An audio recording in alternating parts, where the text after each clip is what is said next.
Okay, on the podcast, Winston Peters promises to repeal the Coalition's controversial regulatory standards bill. And David Seymour screams out, look, Winston's lining up a coalition with Labor. Is he? Really? Maurice, Williamson and Ashley Church join me on the podcast, so let's go. Are we paying these people to front up, or are we paying them to fly to Wellington to eat their lunch? Should you really lose your career for refusing to take part in a 90-minute lesson about Māori culture? This government doesn't actually have any idea how to get economic growth. Show us what you made of, Prime Minister. Editor-in-Chief with Duncan Garner. Duncan Garner, Editor-in-Chief, proudly sponsored by the Brothers Green. Try the Brothers Green New Zealand Move Joint Support Tonic and join over 20,000 other Kiwis experiencing easier movement.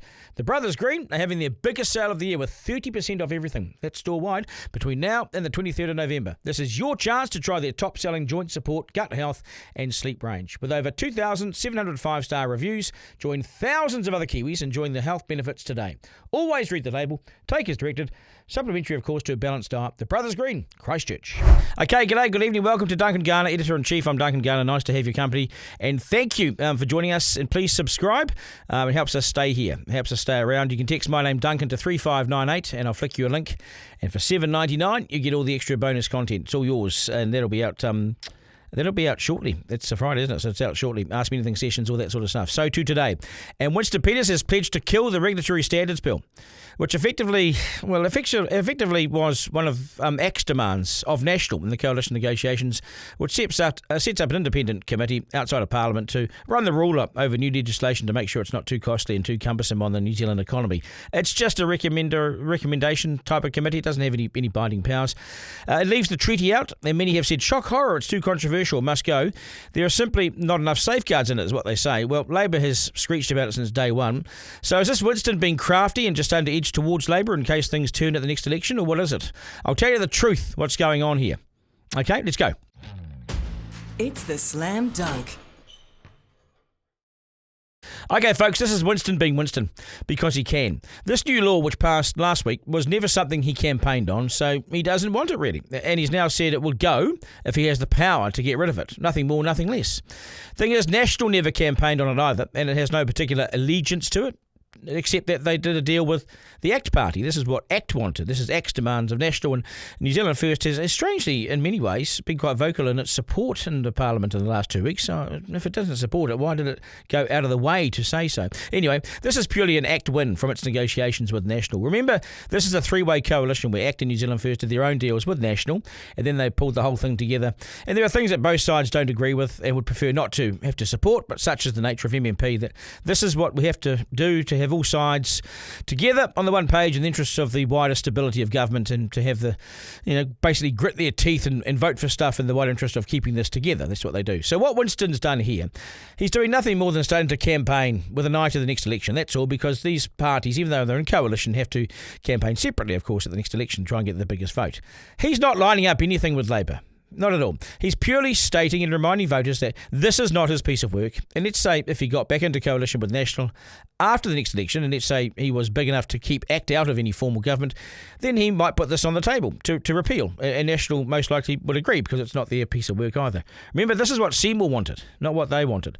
And despite all my criticism of Luxon, he has been able to smartly keep the warring factions of this coalition together. And perhaps we've all underestimated just how good he is at doing that and holding it all together, keeping any infighting behind closed doors, because the stability of democracy and of government matters if you want to run a good economy. You see, it's one of the underlying fundamentals of any decent Western economy, and that is good, sound, solid, and reliable government at the very top. So Luxon's, he's probably done well in that instance. But Seymour yelling out, hey, Winston's lining up a deal with Labor, is off the mark. Full points to Seymour for playing politics, but it's nothing more than Winston throwing his weight around, because Winston can.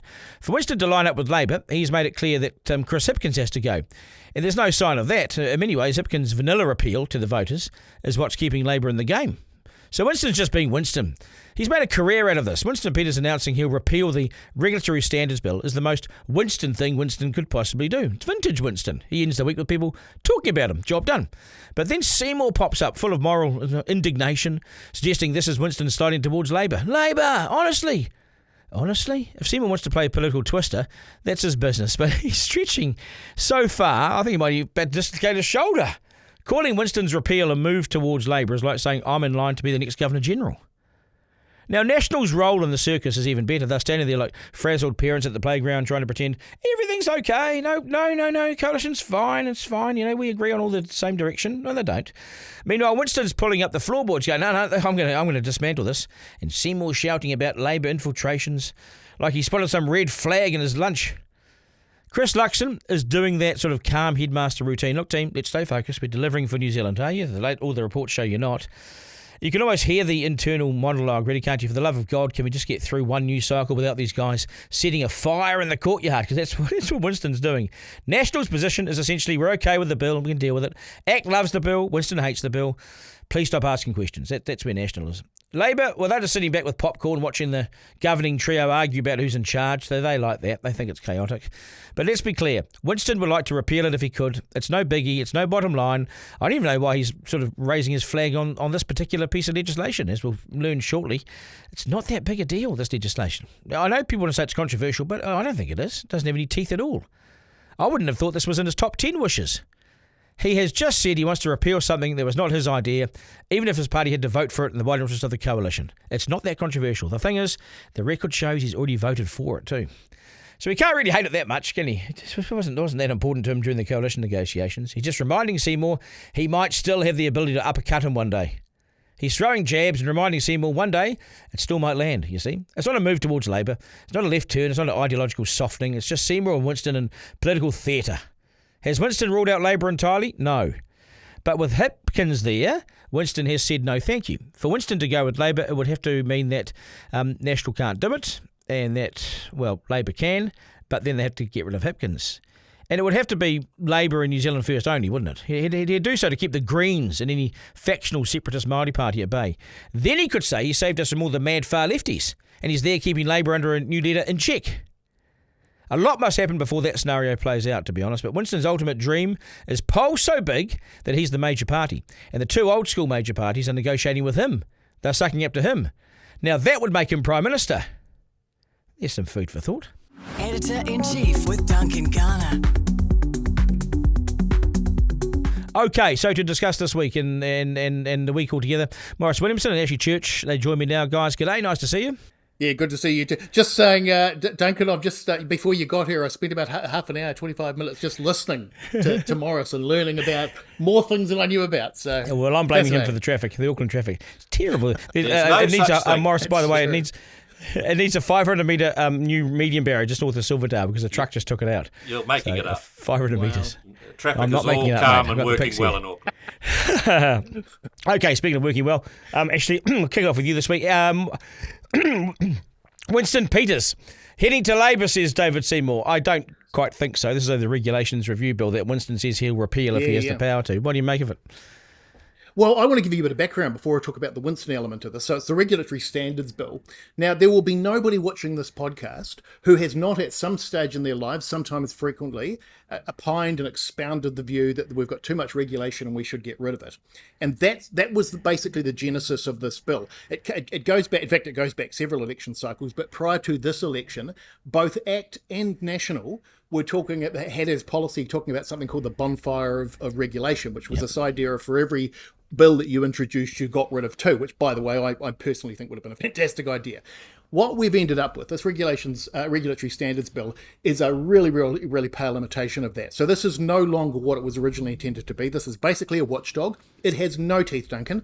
It's got the ability basically to report to the government through a board on regulations that it thinks don't meet a series of criteria or standard that are encompassed in the legislation. It doesn't have the ability to deal with the public in any sense whatsoever. It doesn't have the ability to impose fines. It doesn't have any legal teeth whatsoever. It is basically a watchdog, or almost like an ombudsman that will basically tell the government, hey, this legislation doesn't meet these standards, and the government under the regulations that have been set up can ignore it. So it's a really, really weak, pale version.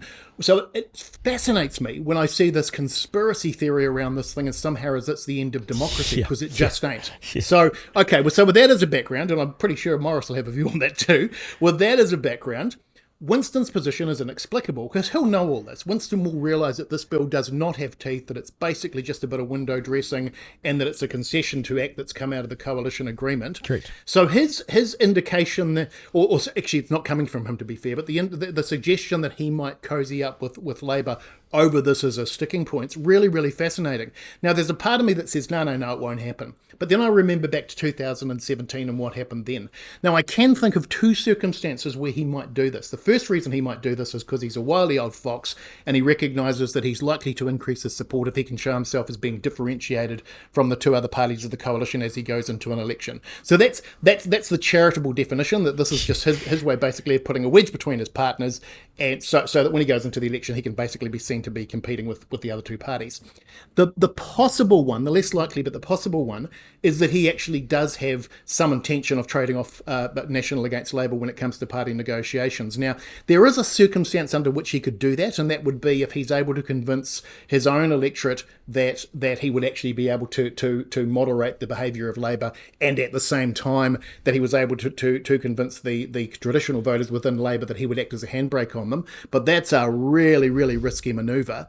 The likelihood is more that people who saw what he did in 2017 and finally learned to trust him again would say never again, and that would basically write him off. So I'll be interested to hear Maurice's view on that, but that's where it sits at the moment. Winston Morris? Well, no. The first thing about MMP is you can be a coalition government, but as you get to election day, you've got to be individual components. And you've got to have, because people don't vote for the government, they vote for a party vote. No. It's a shame it's a shame you didn't put up a big ticket, this ticket or this one, and you only got to choose either side. But you don't. And so he's got to convince a whole lot of people. I haven't seen figures recently, but I did a lot of analysis about New Zealand First voters earlier in my career, and they came from nearly 50-50. You got Ron Mark, ex-Labour, but you got several Nats, like Winston had come over, Shane Jones, ex-Labour. So a whole lot of ex-Labour Party people were voting New Zealand First, and a whole lot of ex-Nats, and it turned out to be about a 50-50. The way he could keep those numbers was to be always open to, at the election, I'll go into talks, get the best deal I can for New Zealand First, and I won't either rule in or out. Now, I think he has ruled out going in with Labour if Hipkins is still the leader. Yeah, correct. I think he said that. Yeah. But he still left it wide open. And I think that you'll see more. I remember I sat in the cabinet room the day the whole coalition fell apart over the Wellington Airport shares, and I thought he won't take it too far. But he was clearly of a mind they've got to differentiate themselves by the time they go to the polls. And if they don't come out with some things that are different. Now, I found it interesting on this regulation review thing. They were giving speeches in the Parliament just last week about the benefits of it and how good it was. If they felt it was so bad, why do they just not take calls? Just not. I mean, we're bound by the coalition agreement to support it, but just shut up. Yeah. But just shut up. But to go out and give speeches, and they're on record about the benefits of this and what it will do and how, and within a week say this is a piece of shit and we'll get rid of it. I was quite surprised at it. And it's a fascinating hill to die on, because I agree with Maurice. If you're going to differentiate yourself heading into 2026, why this particular bill? Firstly, as Maurice says, he's indicated support just recently. Secondly, this is hardly anybody even understands this. The only people who do are conspiracists who think it's going to end the world. But the rest of us basically just see. Well, bear in mind what broke the 1996 to 99 coalition government up: sale of Wellington Airport shares. I mean, that's hardly going to ripple the leaves on a tree outside your house in terms of make a difference to most people. But it was having to differentiate yourself, make it clear we're a different party to a coalition government, and here are the things that make that difference. So, Could Winston, let's say Labour get not enough votes, obviously, to govern with the Greens, but they do with the Greens, and they do with New Zealand First. New Zealand First goes with Labour by demanding Hipkins goes, and by saying that we're keeping the Greens out of government. He could be the saviour by saying, I'm keeping the Greens away from government. I'm a great man. Yes. I'm saving you from the Greens. Yes. It's going to cost you a Labour government. He could still do. There is still that window. I want to give you one more real fact about Winston's history and why he went in 2017. In 1996, he went with a third-term national government, which was, because of the cycle, you're almost guaranteed to be gone. You don't get more than 3 terms. Yeah. we've had a guts full of it's time for a change. And no matter what we did, we used to have meetings up at Premier House, and Shipley would say, right, you're going to be launching this at 10 o'clock tomorrow. We've got a press conference down there. We'll do that, and then we come back in 3 days' time, and we dropped another 3 points in the poll. So, so you're coming to the end of your life. So Winston felt that and was gone from Parliament at the end of that time. And then he came in as a coalition partner for Helen Clark in 2005, again a third term government that were on the skids and going to go, and they did, and he went. And so when it came to 2017, I told several people in the news media, he will definitely go with Labour. No, it's not. I said, he will definitely go. I sent something off to Leighton Smith written out saying that what you've got is he's learnt the lesson of going with a third term dying government ever again. He will now, this would be a fourth term national government trying to get in power. He will definitely go the other way. And no one believed me at the time, and I was in the States, but I said, he will be hitching his wagon to a dying star. That's not the case this time around. It's only but in this instance, it's only 2 years into the first term. I mean, is this a first year? Is this a first term dying government, Ashley? Is that what it is? Yep. Don't get me started. I still believe, I still hold on to hope against hope that by the time we get to the end of 2026, the economy will have improved. Some of the things that are on the improve now that the public aren't seeing will have made their way into the public sphere, and that the Nats will get a reasonably comfortable second term along with New Zealand First and ACT. But boy, there's some stuff at the moment which is scaring me. This a year ago when this stuff was happening, I kind of accepted that it was just part and parcel of the process of but not now. Now I'm starting to think this is a worry. I've been critical of Luxon, but Luxon, Maurice, I'll give you a go, mate. Luxon may have managed this really well. Luxon, until now, you haven't really seen much of this, Maurice. Maybe this is Luxon's strength, is that he holds the three parties together. Well, look, have a look at the headings on the Ipsos poll. Things where National has always been, it's guaranteed they're best at running the economy. Yeah. You don't need to worry about them. And Labor might be good at some of the social policy stuff, but, where they're talking about cost of living and inflation and managing the books, National's got that. Well, not anymore. And we got the lowest score in the Ipsos poll ever, and it's dying before our very eyes. And the public see, and I tell you, I hate to be like a cracked record, but I'm going to repeat to you again. When we got called to Wellington in 1990 and briefed by the Treasury, and Graham Scott said, you're going to have to take unbelievably serious action, and if you don't do it now, you won't get re-elected in 3 years. Now, we had that exact same scenario because they weren't in government and they came into government 2 years ago. And it was spending money like a drunken sailor, Graf.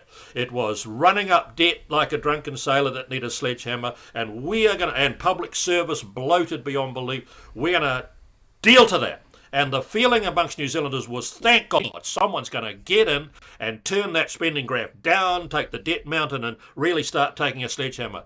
And they didn't do any of that.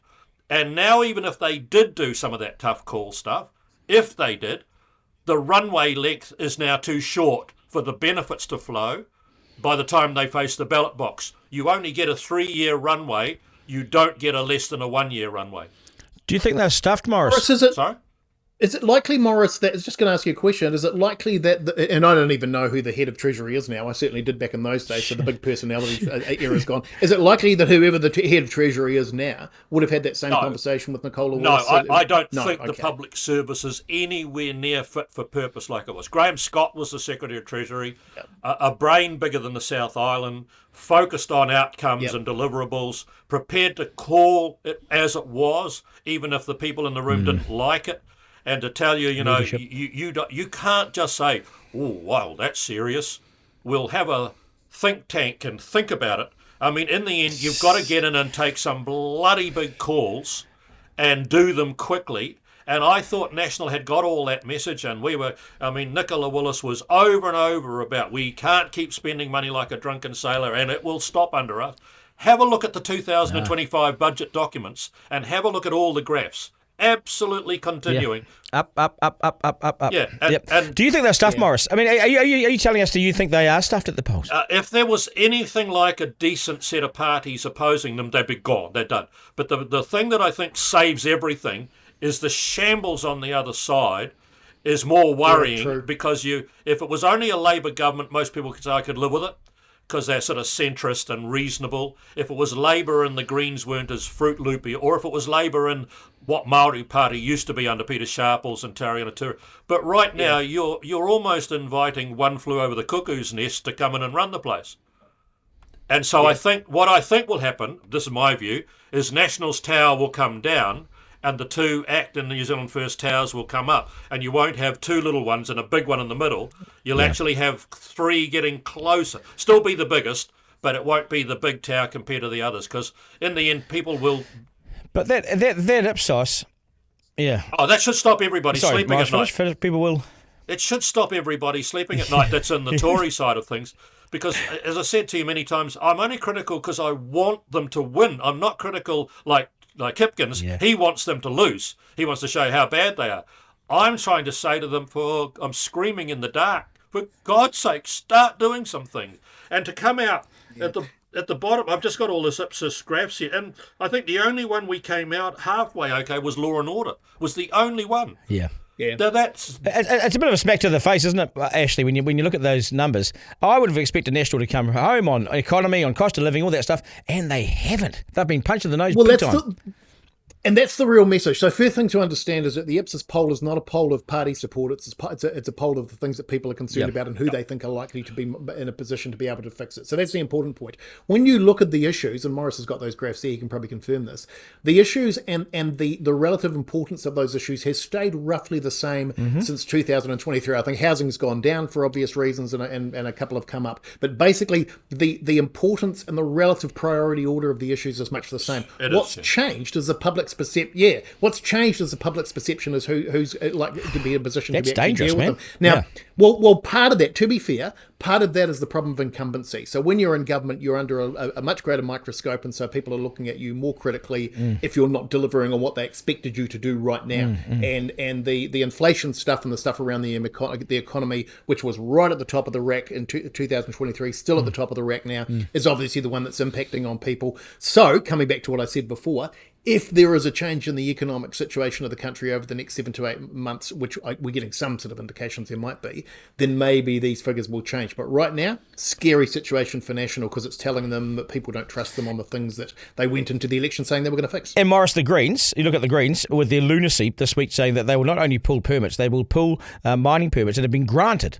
Now that there is a message to the international and the domestic investor community, hey, don't bother turning up, don't sign these things because we will make them invalid. I mean, it's a shocking signal for foreign investment. It's economic sabotage at its worst because every government has always taken the view we will always honour contractual obligations. We may put an end to any new ones from the day after we're sworn in, put a quick urgent something through the House, bang, no new permits, no new mining.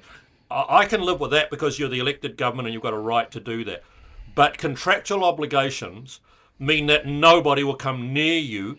You know, you're one of the South American bloody banana republics. If the military take over and can everything in terms of your obligations and what you had, even when we cancelled the two big ferries, we had to go into a break of contract and pay a bloody big sum of money to Hyundai because we were not going to proceed and we had to pay for it.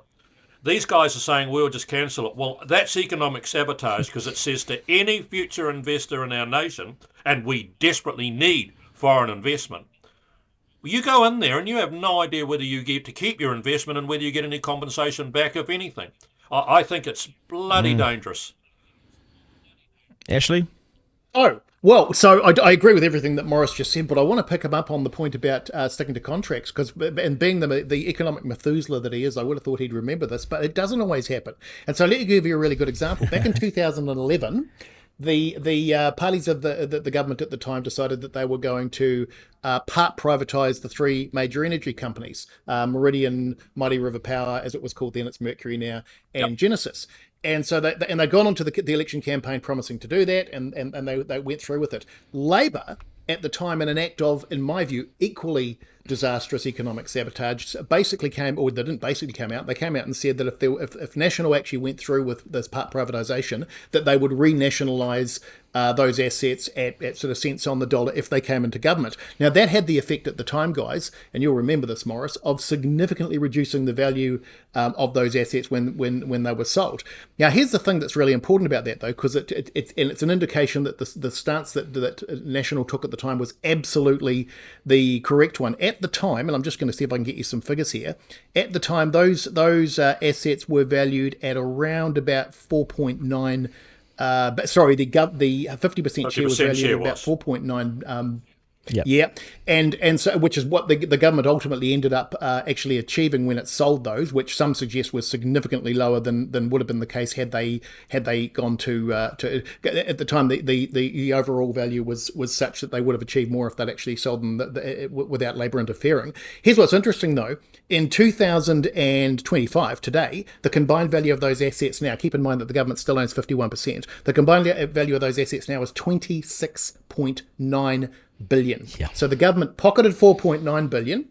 Their value of that is now just over half of 26.9 billion, 13.7 billion, which absolutely reinforces the wisdom of what they did. So they've more than doubled what they pocketed the original amount, and their investment value now is more than double what it was when they sold it. So, and I'm sorry to distract from it, but it's just a really important thing because we have amnesia around some of the stuff to remember that Labor's done this in the past as well. The policy was vindicated, and the difference here, of course, is that there's nothing this isn't something that the government's going to pocket as a result of the Greens policy. This is straight economic sabotage. Yeah, and you look at Maurice, you look at Hipkins's reaction to this. He said, "Well, look what we did under Jacinda. We didn't get rid of the existing permit, so you can probably take it from us that we'll do that sort of thing again." But he could have been much stronger. He could have said, "Over my dead body." Yeah, we don't act like that. That's Banana Republic. And he nailed it. Yeah, but he knows if he's got to go into talks with them, that could be one of the Greens' bottom lines that he has to give away on. God, it's just astonishing. Ashley, you also want to talk about the trusted media. Trusted media. There's the big survey that's come out. So this is interesting, particularly given that, so it came out from the BSA, the Broadcasting Standards Authority. It's particularly interesting in light of the fact that it's the same BSA that it's been under a bit of angst itself over the last couple of months as a result of the position that it's taken on the platform. But it's come out with this thing, and it's basically, and I don't know whether this came out after that or whether the two things are just coincidental, but it's done a survey and it's measured basically what makes people distrust the media. And so the things that are driving distrust at the moment are sensationalism and clickbait, blurring of news and commentary, a feeling that everyone has an agenda, and an overwhelming amount of superficial news that leaves them both oversaturated and underinformed, which is interesting because that's a really, really good description of the media at the moment. So if you look at the results, they're saying about 82% of people describe themselves as at least moderately interested in news, and most people use several different sources, on average 3. But here's the interesting thing for you, Duncan, and for others who are in this emerging space. The share of that news that's being garnered, no pun intended, from sources other than your traditional media is actually increasing. So one, we're being told they don't trust the media. 2, we're being told they don't trust it from some quite specific reasons.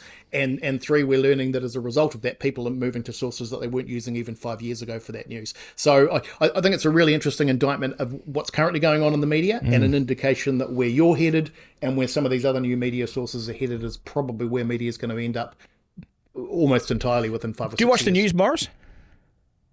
No, I don't watch the news on television. I do record the 6 o'clock news for both channels so I can go back if someone said there was something on there last night you should have seen. But I really don't get my news from TV anymore. And if you wanted to, I've got a couple of examples. One night I taped it and I actually raised it with some of the national ministers. There were 6 stories in a row on TV1 bagging the government, followed by another one bagging the government, followed by another one bagging the government, followed by another one. And I keep thinking, that's not impartiality. Is where you say they're wrong, they're not doing the right thing, etc. Here's Fred who believes they are. Here's Mary who says they're not, and we give you a good opportunity, give you a good spread of views. But it's just, and it's like the BBC saying, "Oh, we're totally impartial. We did a review of ourselves, and we found ourselves to be." and of course, in the past, you had no choice. In the past, when I grew up, you guys are sort of so young, you don't know. When I grew up as a kid, there was no TV. I'll take that. There was no TV. And then finally, AKTV2 out of Shortland Street started broadcasting from 6 o'clock at night till 9 o'clock at night in black and white. And Tim Evans Freak and Alma Johnson were the two newsreaders in black and white. And they read the news like this. Good evening. Today the government announced it, and it was a straight reporting of what had happened. You go there now, and if Mikey Sherman is not promoting either Maipi Clark or whatever her name is, or promoting this, and there's a Hurahanga Nui will be on telling about how Maori have been treated so badly, every night you'll have it. And in the end, the public have just had our guts full of that. And that's why there's such a thirst for alternative delivery modules that will deliver it to them in a different package, in a different format, where they can start listening to people they have some trust will be reasonably impartial and give you a better view of it. Because what's the point of just sitting listening to a biased output of crap? It's shocking. Where's Goldsmith, Maurice? Why isn't Goldsmith, particularly in respect of RNZ and TVNZ, over which he has some control, why isn't there some sort of investigation taking place or some sort of inquiry to find out what the practices that are taking place within those institutions are and whether or not that bias actually exists? Why has he accepted the ABC report? Why has he accepted RNZ's internal report rather than, at least for the purposes of the optics of it, getting a formal independent inquiry completed? It's a question that no one can answer. I'm sorry. I cannot believe they sit back and they are the recipients of a thumping. And yet somehow, I guess it's they're too scared to be seen, or you're trying to interfere. No, you set it up as a properly clear set of terms of reference to see what's being done, what the audience view of it is, etc., and whether they accept it. And as I said, there was only the one channel. You couldn't do anything else. You sat and watched it at 6 o'clock religiously. Our family used to gather around the TV at 6 before we had dinner, and we watched the news. Lindsay Broberg was one of the others. There you go. How good a memory. Lindsay Broberg. This is going back. This is 1963. 63. Yeah. Oh my God. When TV started. I was born 11 years later. TV started in Auckland in 63. Shit. And so, but Hey, I just want to... that's gone now, and everyone can go to, my kids have never watched live TV. They don't know what live TV is. Everything's streaming on multiple devices, on products here, piece of that, in the car, they can hear this, they're doing that. What's that? Oh, that's a podcast coming from somewhere. That's how the world's changing. Yeah, my kids don't watch TV or listen to radio. That's all. It's all they stream everything they want, whatever it is. Correct. Hey, this government bill that'll stop schools opting out of the international maths and reading tests. This is from Erica Stanford. This is good too, because this tells schools to take, basically you cannot opt out of taking academics seriously, which is good, Ashley. So this is the Education and Training Systems Reform Bill, and it does a number of things, but primarily it speeds up statutory intervention in seriously concerning schools. So schools that are failing, the government can move on much more quickly. It creates a New Zealand property agency, and so this is about basically having an independent agency that looks after the assets and the infrastructure. It shifts control of initial teacher education and standards from the Teaching Council, fantastic, to the ministry, and it lets the minister amend curriculum statements. So here's the thing about it in respect of the stuff around international tests. So basically what the Education's minister is saying is our standards in the OECD have been dropping. They've been dropping because schools have basically had far too much control over what's contained within the curriculum and how that curriculum's taught. So the government is taking back some form of control. Now, what I find interesting about this, because there's been outrage from the teacher unions about the fact that the government's centralising control. But these will mostly be Labor supporters, and it's Labor that basically promotes this concept of centralisation. So if it were Labor doing this, you wouldn't hear a peep. It's simply because it's the national government or the national-led coalition, and they are pushing for a move back to the sorts of standards that most of us as parents have expected of schools for generations. So it's absolutely outstanding. Absolutely, another example of Erica doing bloody good work. Outstanding, great minister in doing what's needed in this country. Where are we on Ipsos poll for education? Labor would do better. That's frightening. That is frightening. Okay, some letters to the editor. Duncan, firstly, just want to give a heads up that I text your name to subscribe, and the text message got a little funky when giving out your email address. But now, I'm proudly subscribed. Love your takes, never 100% agree with you, but I think you're the most unbiased person in the media at present. For the bozos that say you're a lefty or a righty, or a right-wing man, I'd say you're pretty deep in the centre, and just speak common bloody sense. Not going to lie, I'm pretty anxious about the next election. Labor and Co must not win. I think It'll be the beginning of the end for New Zealand economically if this happens. Greens and Te Pāti Māori are a joke, and Labour are asleep at the wheel and somehow gaining in the race. Not a fan of Luxon recently, but I hope he pulls the election win out of a hat. As an atheist, I don't pray, but I pray that Labour and Co really screw up to ensure the Nats and Co remain elected and or the economy improves to secure them. I think they need to make more bold moves. Piss off the public at least. They'll be seen as doing something. I got my beady eyes on Bishop and Stanford. Definitely the next leaders of the party. I don't know if Luxon will last the entire second term, but I've noticed Bishop's tidied up his suits recently. Perhaps he has been primed for that position. Please don't share my name. I'm a public servant. Must be seen as politically neutral, but I appreciate your work, Duncan. Keep fighting the good fight. I won't say who you are. Thank you for that. That's a bloody good email of the week. That's us, folks. Thanks so much for joining us. You can always get hold of me, Duncan at rover.nz. You can also subscribe for $7.99 a month, which is half the cost of a beer. It keeps this media, this new podcast, this new media in the business and taking on the big guys. Without your support, we're stuffed. So $7.99 a month. That's all we ask. You can text my name, Duncan, to 3598, and I'll flick you a link and you can sign up. Really appreciate it if you do. It keeps us around. Thank you so much. And to those who already have signed up and are paying, thank you. Really appreciate it. That is us, folks. Keep in touch. Duncan at rover.nz. Thanks to my excellent team, Lockie, the man, Brody, the man, Willie, wherever you are. Thank you, guys. Appreciate all your efforts and back in the podcast. And we'll do this again Monday. Remember, life's no dress rehearsal. There's no curtain raiser. This is it. We live in one of the best places on earth, so get out and enjoy it. Don't waste a moment. Have a great weekend, folks. Ta-da. Editor-in-Chief with Duncan Garner. Thanks for listening to this episode of Duncan Garner, Editor-in-Chief, sponsored by the Brothers Green. Feed your gut what it needs. Digest Gut Health Protein Powder. I use it myself. It supports natural digestion and gut health. Made with premium Canterbury-grown hemp powder and a unique blend of active kiwifruit enzyme powder and kiwifruit skin extract, offering natural prebiotics and a nutrient-rich profile to complement a balanced lifestyle. Always read the label. Take as directed. Supplementary, of course, to a balanced diet. The Brothers Green, Christchurch.